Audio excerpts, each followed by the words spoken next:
दुनिया न्यूज। भारतीय जनता पक्षाचा 400 पारचा रथ महाराष्ट्रानेच रोखला। महायुती सरकार सर्वात भ्रष्ट सरकार, रमेश चेन्नीथला। छत्रपती शिवाजी महाराजांचा महाराष्ट्र भाजपा युती सरकारने गुजरातला गहाण ठेवला, नाना पटोले। प्रदेश काँग्रेसच्या एस.सी. विभागाचा राज्यस्तरीय विजय संकल्प मेळावा संपन्न। मुंबई। भारतीय जनता पक्षाचा 400 पारचा रथ महाराष्ट्रानेच रोखला। काँग्रेस पक्ष एस.सी. एस.टी. मागास समाजाला प्राधान्य दिले जात आहे। लोकसभेच्या निवडणुकीत या समाजाचे प्रतिनिधित्व वाढले आहे आणि विधानसभा निवडणुकीतही असाच विजय संपादन करावयाचा आहे। एस.सी. एस.टी. प्रवर्गाच्या 54 जागा आहेत। या जागांतील जास्तीत जास्त जागा जिंकण्यासाठी काम करावे लागेल। विधानसभेला एस.सी. एस.टी. प्रवर्गाच्या जास्तीत जास्त जागा लढवण्याचा प्रयत्न काँग्रेस पक्ष करेल, असे प्रभारी रमेश चेन्नीथला म्हणाले। यशवंतराव चव्हाण सभागृहात प्रदेश काँग्रेसच्या एस.सी. विभागाचा राज्यस्तरीय विजय संकल्प मेळावा संपन्न झाला। या मेळाव्याला प्रभारी रमेश चेन्नीथला, प्रदेशाध्यक्ष नाना पटोले, विरोधी पक्षनेते विजय वडेट्टीवार, अखिल भारतीय एस.सी. विभागाचे अध्यक्ष राजेश लिलोठिया, माजी खासदार हुसेन दलवाई, मुंबई काँग्रेसच्या अध्यक्ष खासदार वर्षा गायकवाड, माजी मंत्री डॉक्टर नितीन राऊत, अनीस अहमद, आमदार राजेश राठोड, एस.सी. विभागाचे प्रदेशाध्यक्ष सिद्धार्थ हत्तीअंबिरे, प्रदेश उपाध्यक्ष संघटन व प्रशासन नाना गावंडे आदी उपस्थित होते।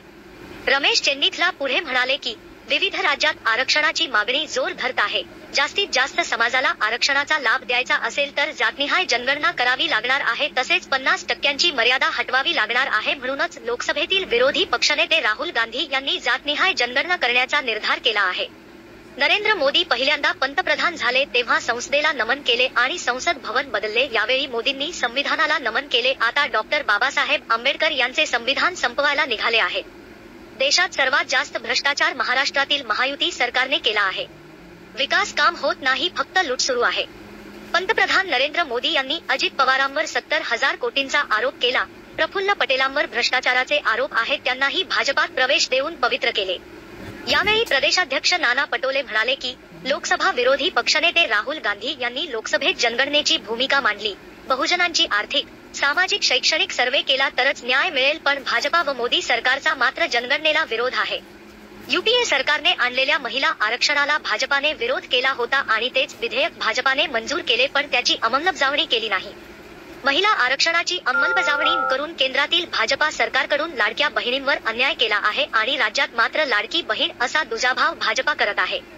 विधानसभेला महायुती 100 जागाही जिंकू शकणार नाही। छत्रपती शिवाजी महाराजांचा महाराष्ट्र भाजपा युती सरकारने गुजरातला गहाण ठेवला आहे, असा घणाघाती हल्लाबोल करत महाराष्ट्रातून भाजपा युती सरकार गेले की दिल्लीतील सरकारही कोलमडेल आणि जनगणना करण्याचा मार्ग मोकळा होईल, असेही नाना पटोले म्हणाले। यावेळी बोलताना विरोधी पक्ष नेते विजय वडेट्टीवार म्हणाले की आज शौर्याचा दिवस आहे। आजच्या दिवशी इंग्रजांना चले जाओ भारत छोडोचा नारा दिला होता। करो या मरो या निर्धाराने महात्मा गांधींच्या नेतृत्वाखाली स्वातंत्र्याचा लढा दिला होता। भारतीय जनता पक्ष लोकसभेत बेईमानी करून जिंकला। आता पुढची लढाई महाराष्ट्राच्या स्वाभिमानाची आहे। भाजपाच्या 100 पिढ्या संविधान संपवू शकत नाहीत। मोदींची 56 इंचाची छाती आता 32 इंच झालीय।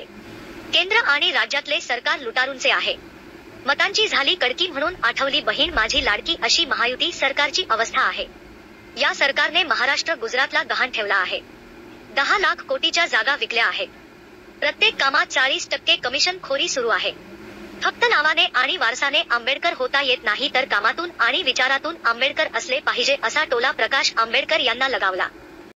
यावेळी राजेश लिलोठिया म्हणाले की भाजपाने लोकसभा निवडणुकीला 400 जागा जिंकून संविधान बदलण्याचा नेरेटिव्ह पसरवला होता, परंतु राहुल गांधी यांच्या नेतृत्वाखाली संविधान रक्षणाचा संकल्प हाती घेतला व भाजपाचा हा डाव जनतेने हाणून पाडला। डॉक्टर बाबासाहेब आंबेडकर यांचे संविधान रक्षणाचे काम काँग्रेस व इंडिया आघाडीने केले। काँग्रेसने लोकसभा निवडणुकीत 99 जागी विजय मिळवला, त्यात 37 जागा एस.सी. एस.टी. समाजाच्या आहेत। विधानसभेला एस.सी. विभागातील पदाधिकाऱ्यांचा विचार करावा, महाराष्ट्रात काँग्रेसचे सरकार आणण्यासाठी काम करा, असे आवाहनही लिलोठिया म्हणाले। खासदार वर्षा गायकवाड म्हणाल्या की डॉक्टर बाबासाहेब आंबेडकर यांचे संविधान बदलण्याची भाषा ज्यांनी केली त्या भाजपाला धडा शिकवला व मोदी सरकारचे एनडीए सरकार झाले। सामाजिक न्याय विभाग काही काम करत आहे का, असा प्रश्न पडतो। महायुती सरकार फक्त कंत्राटदारांचे खिसे भरत आहे व स्वतः मलाई खात आहे। भाजपा सरकारने संविधानाची प्रस्तावना अभ्यासक्रमातून काढण्याचे काम केले आहे। महाराष्ट्रासह 4 विधानसभा निवडणुकीत भाजपाचा पराभव झाला तर केंद्रातील एनडीए सरकारलाही हादरा बसेल। लोकसभेत सक्षम विरोधी पक्ष असल्याने 10 वर्षांनंतर सरकारचे विधेयक संमत होऊ शकले नाही। वक्फ बोर्ड सुधारणा विधेयक सरकारला संयुक्त संसदीय समितीकडे पाठवावे लागले। आता विधानसभा निवडणुकीत विजय मिळवा आणि महाविकास आघाडीचे सरकार आणा, असे वर्षा गायकवाड म्हणाल्या।